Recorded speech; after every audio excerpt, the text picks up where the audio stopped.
عزيزي هذا العام وأنا أقولها لك بالفصيح.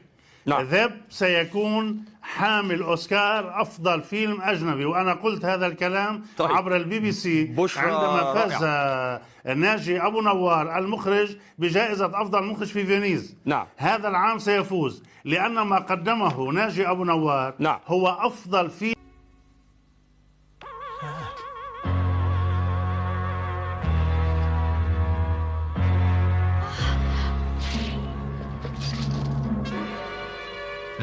لا أستطيع.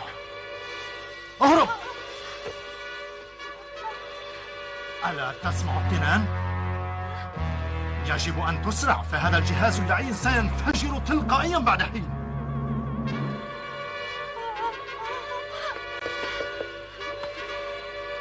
هي أنت